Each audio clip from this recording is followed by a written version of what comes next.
Dewan Pengurus Korpri Provinsi Jakarta Timur, Ketua Bidang Pengendalian Bapak Dr.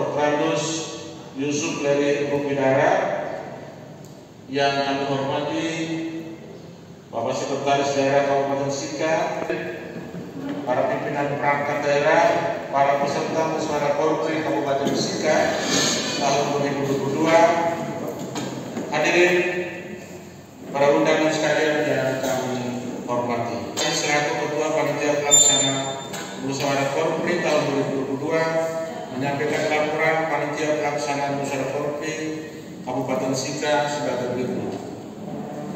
Pertama, dasar hukum Undang-Undang Nomor 5 Tahun 2012 tentang aparatur sipil negara, mendengarkan laporan pertanggungjawaban Dewan Pengurus Korpri periode 2015-2020.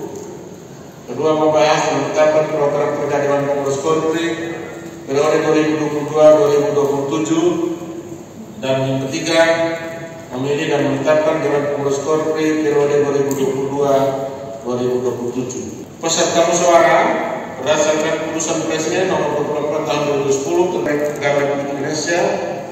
Peserta musyawarah tingkat kabupaten terdiri dari putusan Dewan Pengurus Kabupaten atau Dewan Perangkat Daerah dan putusan Dewan Pengurus Korpri tingkat kecamatan. Waktu dan tempat. Musyawarah Korpri Kabupaten Sika dilaksanakan selama 1 hari pada hari Sabtu 23 Juli 2022 bertempat di awal lantai 3 kantor Kabupaten Sika Jalan Utari Momere. Pembiayaan kegiatan musyawarah Korpri dibebankan pada iuran Korpri Kabupaten Sika. Demikian Sika tahun 2022. Selanjutnya kami memohon kesediaan Pak Bupati untuk memberikan arahan sekaligus membuka secara resmi kegiatan musyawarah ini. Sekian dan terima kasih.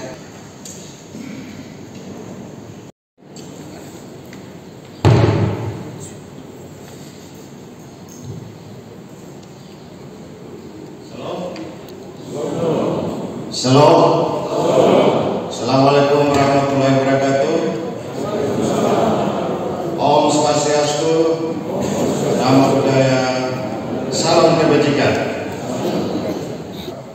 Bupati Sika, Pak Robi, teman kita sejak dulu Bupati. Ya, kalau di sekolah senior, tapi di inline government adalah senior. Beliau kepala daerah. Pak Sekda, staf ahli Bupati, asisten dan pimpinan perangkat daerah, Bapak Ibu sekalian, anggota Sika yang berbahagia. Puji syukur kehadirat Tuhan yang masih memberikan nafas kehidupan dan lebih-lebih akal dan budi sebagai tools, sebagai alat di provinsi saya insya hidup dan nyawa itu bukan tujuan tetapi alat. Pak Gubernur juga sering menggarisbawahi itu. Menghadiri musyawarah Korpri, kalau dari cerita-cerita yang berkembang Pak Bupati di seluruh NTT bahkan Indonesia, seolah-olah Korpri ini be or not to be, ada dan tidak ada. Siapa orang pesimis, nggak boleh lahir dari para pemimpin, nggak boleh. Para pemimpin mesti punya sikap optimistis, termasuk terhadap wadah yang menampung mereka sendiri, yaitu Korpri. Bapak Ibu sekalian, satu modalitas tertinggi yang sudah berada di tangan kita ialah Korpri merupakan organisasi. Kalau ada benda termahal di dunia ini, itu organisasi. Money, uang tidak lebih penting daripada organisasi. Sekarang bagaimana kita meningkatkan organisasi itu menjadi menjadi sebuah establish yang bernama institusi, agar darinya kita mampu memainkan fungsi agensi kita terhadap kesejahteraan korporat, upaya kesejahteraan korporat, upaya mewujudkan profesionalitas korporat, dan macam-macam. Sikap pesimistis, karena di luar sana lingkungan juga menilai kita bahwa wadahnya para penyelenggara negara saja mereka penuh dengan pesimistis, apalagi wadah dari bukan penyelenggara negara seperti Pramuka, Dharma Wanita, Dekana Naskah, banyaklah ikatan alumni ini, alumni menyebar virus positif itu. Seharusnya saya dengan Bapak Gubernur menerima Presiden Jokowi dan Presiden Indonesia. Bisa izin beliau, izin Bapak, saya urus dua hal. Pertama, inflasi kita yang lagi meninggi dan memberikan semangat terhadap teman-teman korporat kita di kabupaten. Pada momentum yang indah ini, saya ingin mengungkapkan beberapa hal, bukan idealisme, tapi memang kita harus hidup dari idealisme. Tanpa idealisme kita tidak bisa hidup. Saya berusaha hidup dari idealisme itu sepanjang 34 tahun saya jadi PNS.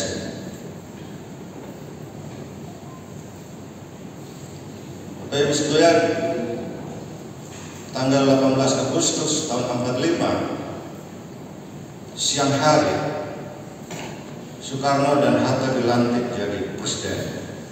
Waktu itu bulan Ramadan, bulan puasa. Sore hari Soekarno agak galau. Dia keluar, diperkirakan itu di Taman Surapati Menteng dengan beberapa temannya. Ada tukang sate lewat, dia bilang beli 50 lidi, orang Kupang bilang, atau 50 tusuk. Mereka makan. Ada seorang pemuda patriotis, Subarjo kalau tidak salah, dia terus bersama-sama dengan Soekarno, termasuk yang menjemput Soekarno dari Redas Dengklok untuk persiapan proklamasi. Dia lihat kok Presiden Indonesia datang ke sini naik apa? Sepeda tidak ada, motor tidak ada, apalagi mobil. Dia pergi ke jalan. Waktu itu Batavia atau Jakarta mobil dihitung dengan jari. Ada mobil sedan hitam lewat, dia tahan. Dia suruh sopirnya lempar kunci. Sopir lihat mukanya Soekarno aja udah takut, orang yang tinggi besar, patriotis.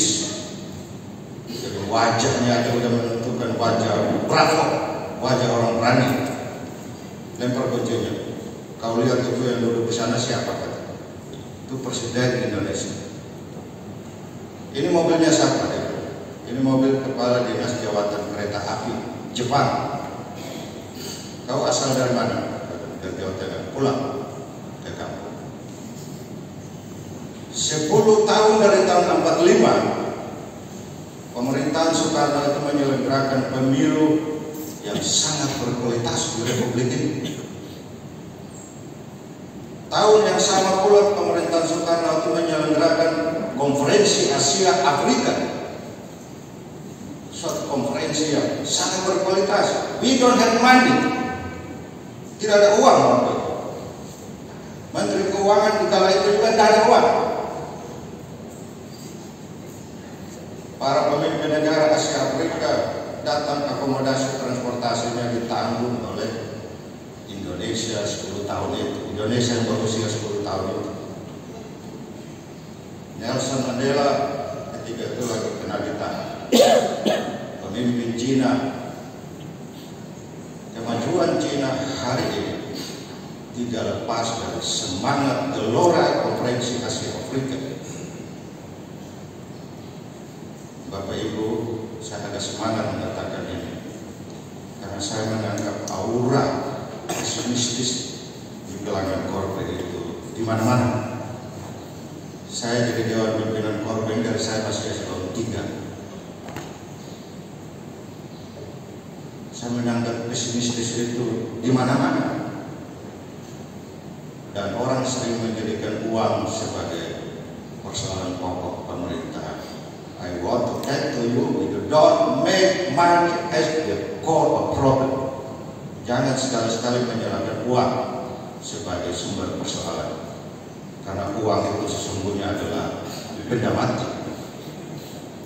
Uang itu adalah ikutan konsekuensi, bukan kaus, bukan penyebab.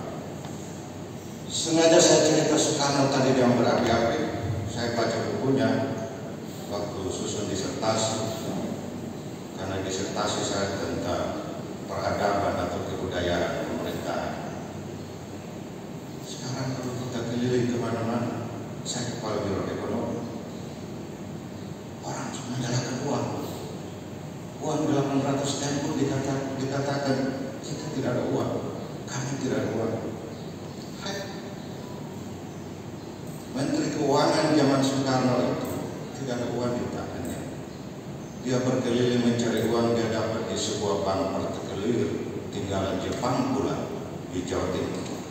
Dia lobby sana sini dan dapat uang. Uang itu dikasih ke Soekarno untuk beli baju, beli pulpoy, beli kertas. Bapak sekalian, pada momentum indah ini, di saat energi kita kelihatan mulai loyo-loyo, dan sekali lagi ini bukan idealisme. Sampai kapanpun saya tetap ngomong seperti ini, karena saya tetap percaya bahwa idealisme itulah yang membuat orang hidup. Spirit dan idealisme itulah yang membuat kita hidup. Saya ingin mengungkapkan beberapa poin yang perlu menjadi sense and responsibility, terutama dari Korpri sebagai wadahnya para penyelenggara pemerintahan. Kalau saya boleh mengatakan sesuatu, inilah wadah tertinggi di Republik ini. Tidak ada wadah lebih tinggi daripada itu. Satu, Bapak Ibu, sense terhadap misi dan program-program utama Korpri itu sendiri. Misi keuangan, kesejahteraan, profesionalisme. Saya tidak perlu mengatakan program apa di zaman ini, programnya terlalu banyak. Yang kedua, sense terhadap problem birokrasi itu sendiri, terutama bagaimana keterlibatan kita bersama pemerintah menciptakan birokrasi yang melayani dan birokrasi yang efisien dan akuntabel. Itu persoalan pokok Republik kita hari ini. Birokrasi yang melayaninya dengan efisien dan akuntabel. Korpri punya tanggung jawab sekali bersama-sama dengan pemerintah menciptakan itu. Yang kedua, sense terhadap masalah politik, baik politik sebagai proses maupun hasil, politik yang demokratis. Kemudian sense terhadap persoalan-persoalan sosial dan budaya, sense terhadap berbagai nilai yang sudah kita sepakati bersama untuk menjadi dasar interaksi dan integrasi bangsa dan daerah ini. Dan terakhir yang agak banyak sedikit yang saya mau katakan ialah sense terhadap persoalan ekonomi. Bapak Bupati yang kami hormati, Pak Sekda, Bapak Ibu sekalian, hari ini persoalan ekonomi kita lain daripada lain. Pertumbuhan ekonomi kita tidak lagi historik, biasanya 5%. Hari ini separuhnya saja, 1,6 untuk provinsi. Pasti Sika ada di situ, karena yang kami catat adalah 22 kabupaten di NTT. Inflasinya biasanya 0, atau 1, Bapak Ibu, year on year untuk Juni 4,2%. Puluhan negara di dunia ini lagi terancam resesi ekonomi dan persentase 3% sampai 85% seperti Sri Lanka. Tak kurang dari Amerika, Eropa Barat pun, Singapura mengalami itu. Pola wajah, jadi segar dan fresh. Yang saya hormati Kepala Biro Perekonomian dan Administrasi Pembangunan Seluruh Provinsi NTT, Pengendalian Covid Provinsi NTT, ya ini Bapak Dr. Heri Rumbidara MSW. Ya tadi ini senior kami, kami pelajar SPDN, dia adalah pengasuh, ya pengasuh dan menangani kami itu sejak nol. Jadi saya angkatan ketiga kelas, beliau ini pengasuh. Jadi sampai kami wisuda lulus, yaitu di tangan Pak Heri. Jadi terima kasih di jarang kami kesempatan bisa bertemu seperti ini. Berdiri depan seperti ini itu juga membina dari apa ini. Jadi tadi sambutannya juga mirip-mirip tadi ya.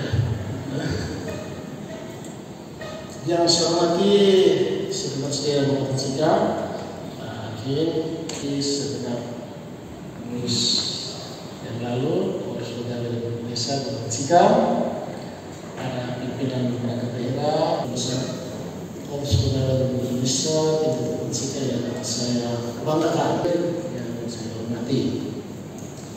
Pertama, Tuhan atas kebaikan kasih sayangnya kita sampai hari ini, detik ini masih diberikan hidup yang untuk berbakti bagi bangsa negara dan untuk masyarakat di Tanah Sika. Banyak dari kepala bidang pengendalian di NTT dari membangun falsafahnya ideologi, yaitu kita harus ingat mulai dari mana Bung Karno begitu hebatnya, spiritnya tidak pernah putus. Ya, menjadi orang yang punya idealisme yang tinggi. Ya, minta kunci mobil bagi presiden. Setelah menjadi presiden tidak punya apa-apa itu. Ya, itu luar biasa, itu yang jadi semangat. Ya, 10 tahun kemudian itu menyelenggarakan pemilu dan konferensi Asia Afrika yang menghebohkan dunia. Itu di masa-masa sulit. Ya, Bung Karno dan kawan-kawan bisa melakukan. Kenapa kita tidak di masa yang serba ada? Kita jadi orang lemah. Ya, ini spirit yang baik bagi kita semua, bukan saja publik, juga bagi saya sendiri. Yang kecil kalau kita punya universitas itu bisa, kenapa tidak? Ya, mau bangun rumah sakit itu bisa. Ya, kalau provinsi SDM kita paling tinggi se-Kabupaten Sika. Benar tidak? Ya, kita ini menjadi panutan. Ya, Polres Negara Republik Indonesia. Kita sebagai gambaran kesejahteraan. Ya, kita bisa menjadi pelita, menjadi petunjuk. Ya, di tengah masyarakat. Ya, kalau duduk melihat minum oke saja itu kalau ada pegawai di situ. Wah, itu pasti yang pemabuk itu hormat itu. Ya, mungkin yang tuang oke itu lebih banyak kayaknya pegawai itu pimpinan. Kegiatan-kegiatan semacam ini dilakukan. Ya, kita pertemuan apa ada 13 lagi, kasih kesempatan semua anggota publik mau memberikan kontribusi apa untuk membangun daerah ini. Peran kita, jadi begitu orang lain publik yang orang hormat, dia akan ada sesuatu yang diberikan. Ya, paling tidak panutan, ya di tengah-tengah lingkungan masyarakat. Sehingga acara setiap Polres pada Indonesia betul-betul dia hidup.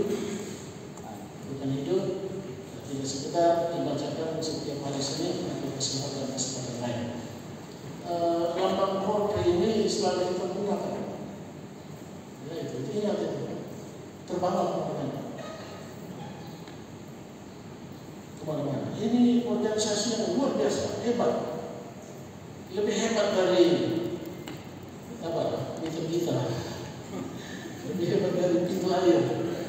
Lebih hebat dari apa? Ormas. Jadi